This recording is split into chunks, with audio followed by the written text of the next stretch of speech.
নমস্কাৰ ষ্টুডিঅ'ত মই ইমদাদ আপোনালোকে চাই আছে 24 লাইভ ৰাইজত সৃষ্টি হৈছে জলপ্ৰলয় ইতিমধ্যে আপোনালোকে সকলোৱে জানে প্ৰায় এসপ্তাহ ধৰি ৰাজ্যত বান পৰিস্থিতি খুব জটিল হৈ পৰিছে আৰু এই মুহূৰ্তত ধুবুৰী কিছু দৃশ্যাংশ আছে আমি সবিশেষ জনাই গৈছো ৰাজ্যত সৃষ্টি হৈছে জলপ্ৰলয়ৰ ইতিমধ্যে ৰাজ্য বিভিন্ন কোণত বিভিন্ন জিলাত ইতিমধ্যে বান পৰিস্থিতি ভয়াবহ ৰূপ ধাৰণ কৰিছে সমগ্ৰ ৰাজ্যতে এতিয়া বান পৰিস্থিতি জটিল ৰূপ ধাৰণ কৰিছে আৰু এই মুহূৰ্তত আমি এক বিশেষ খবৰ জনাই গৈছো হাজাৰ হাজাৰ মুছলমানে কান্দি কান্দি দুৱা আল্লাহৰ ওচৰত আৰু ধুবুৰীৰ বান পৰিস্থিতি ভয়াবহতা দেখি কান্দি কান্দি দুৱা কৰিছে মাদ্ৰাছাৰ ছাত্ৰ ছাত্ৰী আৰু স্থানীয় ৰাইজে ধুবুৰী জিলাৰ বিলাসীপাৰা অঞ্চলৰ প্ৰায় ১.৫ শতাধিক গাঁও এতিয়া পানীৰ কবলত ধুবুৰী জিলাৰ বিলাসীপাৰা মহকুমাৰ অন্তৰ্গত প্ৰায় ১.৫ শতাধিক গাঁও পানীৰ কবলত আছে বিভাগীয় কৰ্তৃপক্ষ স্থানীয় বিধায়কে খবৰ নোলোৱাত ক্ষোভিত স্থানীয় ৰাইজ নৱনিৰ্বাচিত সাংসদ ৰকিবুল হুছেইন বৰ্তমানলৈকে উপস্থিত হৈ বান পৰিস্থিতি বুজ লোৱা নাই বুলিও জানিবলৈ দিছে উপায়ন্ত হৈ নেদেখাজনৰ ওচৰত দুৱা আমাৰ ক্ষমতা নাই আল্লাহ তুমি দয়া কৰা এনেধৰণে কান্দি কান্দি মাদ্ৰাছাৰ ছাত্ৰ ছাত্ৰী তথা স্থানীয় ৰাইজে ধুবুৰী বিলাসীপাৰা অঞ্চলত দুৱা কৰিছে আৰু আপোনালোকে দেখিবলৈ পাইছে দৃশ্যত সমগ্ৰ অঞ্চলে পানীত বুৰ গৈ আছে প্ৰায় ১.৫ শতাধিক গাঁও ইতিমধ্যে পানীৰ তলত বুৰ গৈছে ধুবুৰীৰ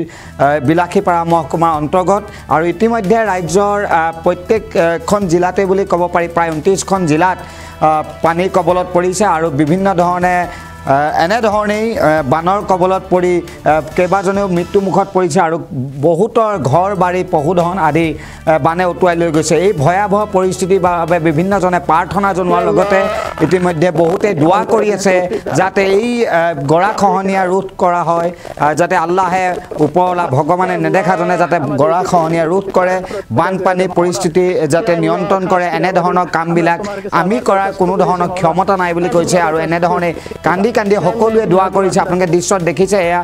বগা সাজ পিন্ধি মূৰত টুপি লগাই এই ছাত্ৰ ছাত্ৰী মাদ্ৰাছাৰ ছাত্ৰ ছাত্ৰীসকল আৰু স্থানীয় ৰাইজে একত্ৰ হৈ বহু শতাধিক প্ৰায় হাজাৰ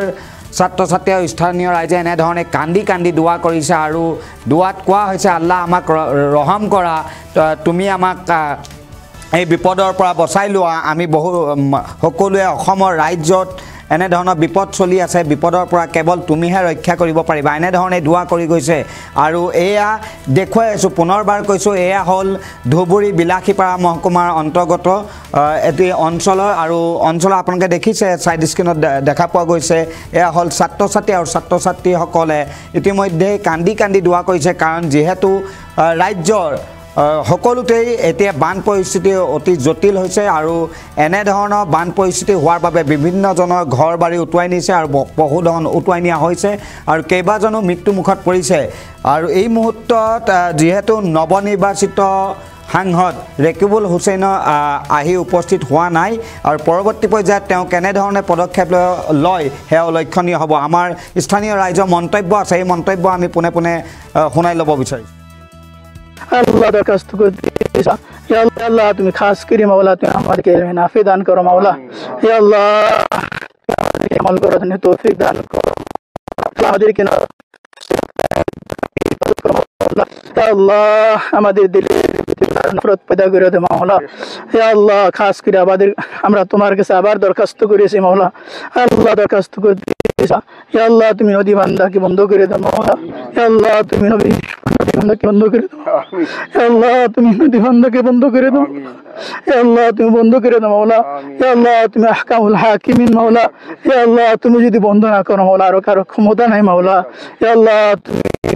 ধার কি বন্ধ দিয়ে ঘুরে দাও মওলা ইয়া আল্লাহ তুমি নদী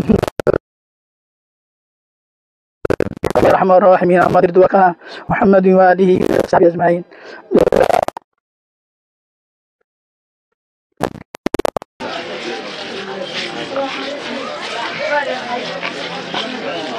যোৱা কেইদিনৰ পৰা নেৰানগৰ বৰষুণৰ ফলত ব্ৰহ্মপুত্ৰ আৰু গৰাংনৈ